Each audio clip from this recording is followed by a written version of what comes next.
Collector साहब साधारण से कपड़े पहनते हैं और नकली दाढ़ी मूंछ लगाकर एक सब्जी वाले का भेष धारण कर लेते हैं। इसके बाद वो एक सब्जी का ठेला लेते हैं और उस ठेले को लेकर सब्जी मंडी के पास में ही खड़े हो जाते हैं। थोड़ी ही देर बाद वहां पर एक पुलिस वाला आता है और आने के बाद कलेक्टर साहब से 200 रुपये मांगने लगता है। अब इसके बाद जब कलेक्टर साहब मना करते हैं, कहते हैं कि भाई मैं तुम्हें 200 रुपये क्यों दूं, क्योंकि मैं खुद ही इस ठेले को किराए पर लेकर आया हूं और मैं कमाकर अपने परिवार का भरण पोषण करूंगा, आपको पैसे क्यों दूं। तो पुलिस वाला उन्हें धमकाने लगता है और कहता है कि यहाँ पर अगर आपको सब्जी का ठेला लगाना है तो मुझे 200 रुपये देने होंगे, वरना आपको यहाँ से ठेला हटाना पड़ेगा। इसके बाद कलेक्टर साहब पुलिस वाले से रिक्वेस्ट करने लगते हैं, कहते हैं कि साहब सुबह सुबह का टाइम है, थोड़ी सी देर होने दो, थोड़ी बोहनी होने दो, उसके बाद मैं आपको पैसे दे दूंगा। लेकिन पुलिस वाला मानता नहीं है और ठेला हटाने के लिए कहने लगता है। फिर जो डीएम साहब करते हैं, पुलिस वाला और वहां पर मार्केट में जितने भी लोग खड़े हुए थे वे ये सब कुछ देख रहे थे, सभी लोग हैरान हो जाते हैं। क्या हुआ था इस कहानी में इससे आगे और यहां तक ये कहानी कैसे पहुंची, पूरी कहानी की सच्चाई जानने के लिए वीडियो को अंत तक जरूर देखें। उत्तर प्रदेश के ही रहने वाले एक चंद्रशेखर नाम के डीएम साहब होते हैं। डीएम साहब जो बहुत ही ज़्यादा ईमानदार है और अपने कार्य के प्रति बहुत ही ज़्यादा निष्ठा रखा करते हैं। उनका मानना है कि कहीं पर भी कोई भी गलत काम हो तो उसे ना तो देखना चाहिए और उसको बढ़ावा देने से तो बिल्कुल ही रोकना चाहिए। इसी तरह से वो काम किया करते हैं और जिस जिले में भी उनकी पोस्टिंग हुआ करती है वहाँ के लोग घूसखोरी, रिश्वतखोरी, ये सभी चीज़ें बंद कर दिया करते हैं उनके डर के मारे, क्योंकि वो जगह जगह पर अलग अलग तरह के कारनामे दिखाते रहा करते थे।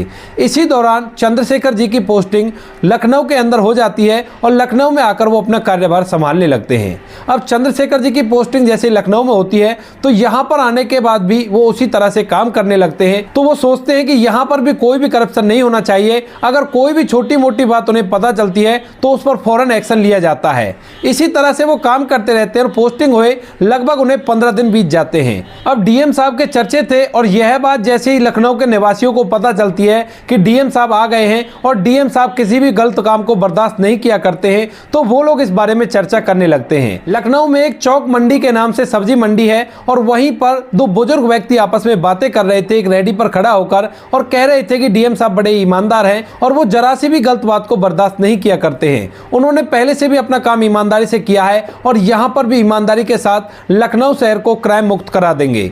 इस बात को वह सब्जी मंडी में खड़ा हुआ सब्जी वाला सुन लेता है। जिस सब्जी वाले की हालत काफी ज्यादा खराब थी और वो जैसे तैसे करके अपने बच्चों का गुजारा कर रहा था।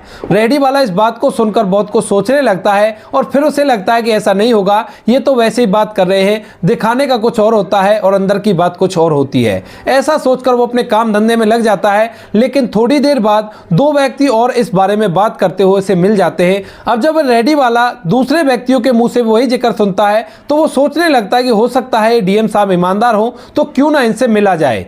इसके बाद जो रेडी वाला होता है दूसरे ही दिन वहां से डीएम ऑफिस पर डीएम साहब से मिलने के लिए चला जाता है और वहां पर जाकर उनका वेट करने लगता है। दरअसल डीएम साहब किसी मीटिंग को लेने के लिए गए थे और उन्हें आने के लिए लगभग 2 घंटे का समय लग रहा था। लेकिन रेडी वाला वहां पर वेट करने की बोलता है और कहता है कि जब डीएम साहब आ जाएं तो मुझे बता देना, मुझे उनसे बहुत जरूरी काम है। इसके बाद धीरे धीरे समय बीतता और समय के साथ साथ डीएम साहब भी वापस आ जाते हैं। अब जैसे डीएम साहब वापस आते हैं तो जो ठेले वाला बाहर बैठा हुआ था वह डीएम साहब से मिलने के लिए उनके ऑफिस में चला जाता है। वहां पर जाने के बाद वह उनसे बातें करने लगता है और बातों ही बातों में डीएम साहब को कुछ ऐसा बताता है जिसे सुनने के बाद डीएम साहब के तन बदन में आग लग जाती है। वह बताता है कि साहब आपके शहर के पुलिस वाले हर रेडी वाले से पैसे लिया करते हैं, वरना वो धमकी देते हैं कि यहाँ से रेडी को हटवा देंगे और फिर देख लेना तुम्हें क्या क्या झेलना पड़ेगा। तो डीएम साहब पूछने लगते हैं कि ये बताओ क्या तुमसे ही वो पैसे लेते हैं या सभी से लिया करते हैं। तो रेडी वाला बताता है कि साहब सभी से लेते हैं। तो फिर वो कहने लगते हैं कि ये बताओ जो सभी से पैसे लेते हैं तो तुम ही शिकायत करने के लिए क्यों आए हो। तो इसके बाद वो रेडी वाला हाथ जोड़ लेता है और हाथ जोड़कर कहने लगता है कि साहब मैं बहुत ही गरीब आदमी हूँ, मेरे घर में 2 बच्चों की जिम्मेवारी है जिनकी पढ़ाई लिखाई मुझे करवानी होती है और ऊपर से मेरी पत्नी की तबीयत भी खराब रहा करती है। अब साथ में पत्नी का इलाज है, बच्चों की पढ़ाई है और घर का खर्च है, इसके बावजूद भी मुझे पुलिस वालों को पैसा देना पड़ता है। तो मैं पैसों की वजह से बहुत ज़्यादा तंग हूँ और इसी वजह से मैं यहाँ पर आया हूँ। अगर हमारी कमाई अच्छी होती है तो हमें कोई भी फर्क नहीं पड़ता, लेकिन जब कमाई नहीं होती है तो फर्क पड़ता है और मुझे इस बात का बहुत ज़्यादा फर्क पड़ा है, इसी वजह से मैं आपके पास आया। अब इस बात को सुनकर डीएम साहब उन्हें शांत कराते हैं और कहते हैं कि तुम चिंता मत करो, मैं जल्द से जल्द इस मामले पर कार्रवाई करूंगा। ऐसा कहकर डीएम साहब ने उन्हें वहां से जाने के लिए कह दिया था, तो वह रेहड़ी वाला भी वहां से निकलकर जाने लगता है। लेकिन जैसे ही वो गेट से निकलने वाला होता है, फौरन से मुड़ता और मुड़ने के बाद डीएम साहब के सामने हाथ जोड़ लेता है। हाथ जोड़कर कहता है कि साहब, मैंने आपको ये सब कुछ बताया है, इस बारे में किसी को बताना मत, वरना मेरी रेहड़ी को वहां पर कोई भी नहीं लगने देगा। डीएम साहब कहते हैं कि आप चिंता मत करो, आपका नाम कहीं भी नहीं आएगा, किसी को भी आपके बारे में नहीं पता चलेगा। इसके बाद वह रेहड़ी वाला वहां से आ जाता है और डीएम साहब इस बारे में सोच विचार करने लगते हैं। दूसरे ही दिन डीएम साहब वहां के एसपी साहब से बात करते हैं और बात करने के बाद वहां पर पुलिस डिपार्टमेंट की मीटिंग बुलाई जाती है। खासकर उस थाने के पुलिस वालों को सभी को बुलाया गया था जो उस मंडी के पास में लगता है और जहां के पुलिस वाले वहां पर जाकर वसूली किया करते थे।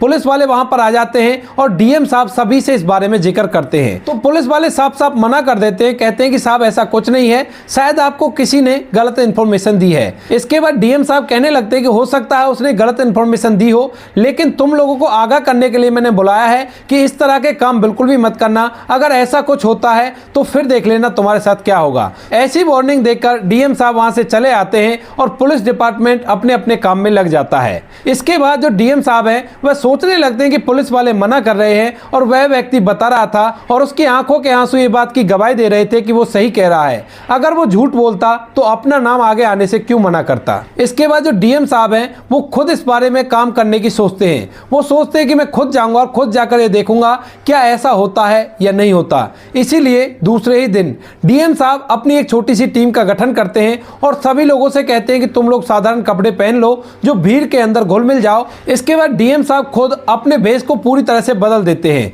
साधारण से कपड़े पहनते हैं, नकली दाढ़ी मूंछ लगाते हैं और अपने लिए एक सब्जी के ठेले का इंतजाम करते हैं। और डीएम साहब उस सब्जी के ठेले को लेकर उसी जगह पर पहुंच जाते हैं जहां के लिए उस बुजुर्ग व्यक्ति ने उन्हें बताया था, यानी कि लखनऊ की चौक मंडी के पास जाकर कलेक्टर साहब ने अपना भेष बदलकर सब्जी वाले का भेष रख लिया था और वहीं पर सब्जी का ठेला लगाकर खड़े हो गए थे।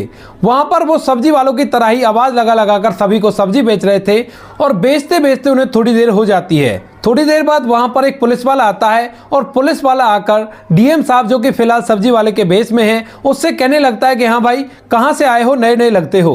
तो डीएम साहब कहने लगते हैं कि साहब अभी अभी इस शहर के अंदर आया हूं और यहां पर सोचा कि सब्जी का काम कर लूं ताकि मेरे परिवार का गुजर बसर हो सके। इसके बाद जो वह पुलिस वाला होता है वह कहने लगता है कि वो बात तो ठीक है कि अभी अभी आए हो, लेकिन यहाँ पर अगर तुम्हें काम करना है तो कुछ पैसे देने होंगे और उन पैसों को देने के बाद ही तुम यहाँ पर ठेला लगा सकते हो। तो डीएम साहब पूछने लगते हैं कि साहब किस वजह से आपको पैसे चाहिए। तो पुलिस वाला दूसरे धमकाते हुए कहने लगता है कि देखो, जहां पर तुमने ठेला लगा रखा है ये इलीगल जगह है, अगर हम चाहे तो तुम्हारा ठेला हटवा सकते हैं, यहां पर अगर तुम्हें काम करना है तो पैसे तो देने ही होंगे।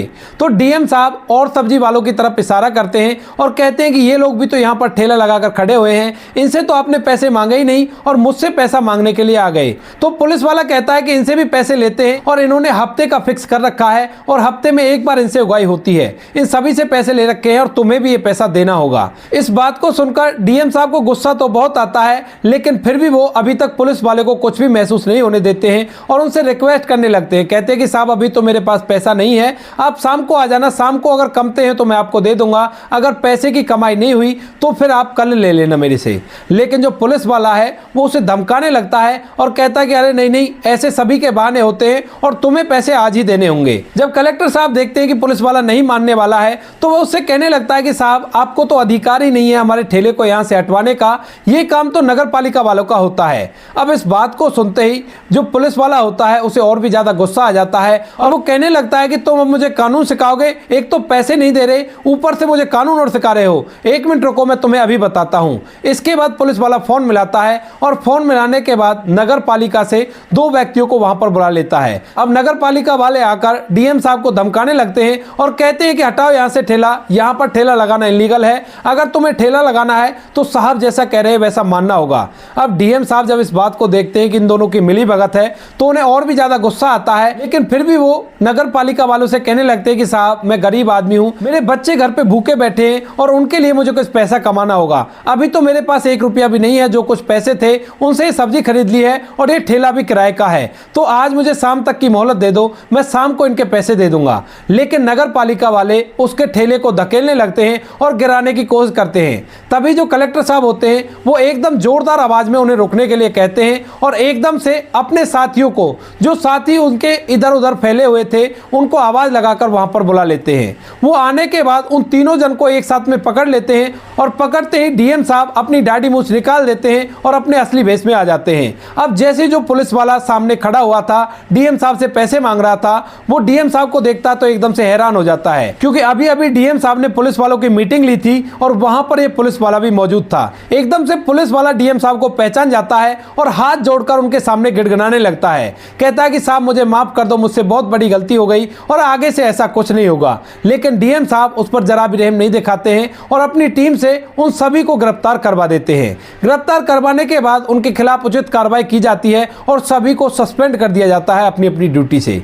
इसके बाद जब यह बात चारों तरफ बाजार में पता चलती है कि इस तरह से डीएम साहब ने ऐसा कर दिया है, तो सभी लोग डीएम साहब की वाहवाही करने लगते हैं और पूरे शहर के अंदर डीएम साहब के चर्चे गूंज जाते हैं, क्योंकि सब्जी वाले ग्राहकों के सामने इस बात की चर्चा करते हैं और ग्राहक इस बात को इधर से उधर पूरे शहर में फैला देते हैं। पूरे शहर के अंदर डीएम साहब का कारनामा गूंजने लगता है और शहर के अंदर जितने भी पुलिस वाले या कोई भी व्यक्ति रिश्वत लेता था, वो सभी लोग चुप हो जाते हैं और कोई भी रिश्वत लेने के लिए आगे नहीं आता है। जब तक डीएम साहब की पोस्टिंग वहां पर रहती है तो वहां पर कोई भी ऐसा काम नहीं होता जिस कार्य की वजह से आम आदमी को कोई भी परेशानी हो। वो सब्जी वाला जो डीएम साहब को ये बात बताने के लिए गया था, डीएम साहब उसकी मदद करने का फैसला भी करते हैं, क्योंकि उसने बताया था कि उसकी पत्नी की तबीयत खराब है। इसके बाद डीएम साहब एक दिन घूमते घूमते दौरे पर उसी सब्जी मंडी में जाते हैं और वहां जाने के बाद सब्जी वाला उनका बहुत बहुत धन्यवाद करता है। तो जो डीएम साहब होते हैं वो उससे उसकी पत्नी की तबीयत के बारे में पूछने लगते हैं। जब सब्जी वाला बताता है कि साहब अभी तो उनकी तबीयत में कोई भी सुधार नहीं है, तो जो डीएम साहब होते हैं अपने पास से उन्हें एक पर्ची लिखकर देते हैं और कहते हैं कि इसको ले जाना सरकारी हॉस्पिटल में, जो भी डॉक्टर तुम्हारी पत्नी का इलाज करे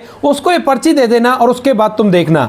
इसके बाद वह सब्जी वाला ऐसा ही करता है। जैसे ही डॉक्टर साहब उस पर्ची पर लिखे हुए नंबर पर फोन करते हैं तो एकदम से अलर्ट मोड पर आ जाते हैं और उसकी पत्नी का अच्छे से ट्रीटमेंट करते हैं। सब्जी वाले की पत्नी की तबीयत भी बहुत जल्दी स्वस्थ हो जाती है और उसके बाद उसके दिन सुख में व्यतीत होने लगते हैं। तो दोस्तों ये थी आज की कहानी। आप लोगों को जैसी भी लगी हो कमेंट सेक्शन में बता देना। वीडियो अगर अच्छी लगी तो वीडियो को लाइक और चैनल को सब्सक्राइब जरूर करें, ताकि हमें थोड़ा सा हौसला मिले आप लोगों के लिए ऐसे ही अच्छे अच्छे वीडियो बनाने के लिए। इन कहानियों को सुनाने का उद्देश्य किसी को परेशान करना बिल्कुल भी नहीं है। यह कहानी आपको इसलिए सुनाई जाती है ताकि आप लोग इन कहानियों में से कुछ ना कुछ सीख सको और अपने जीवन में उस चीज को अप्लाई कर सको। मिलते हैं किसी नेक्स्ट वीडियो में नए टॉपिक के साथ। तब तक के लिए जय हिंद, जय भारत, जय हिंदुस्तान।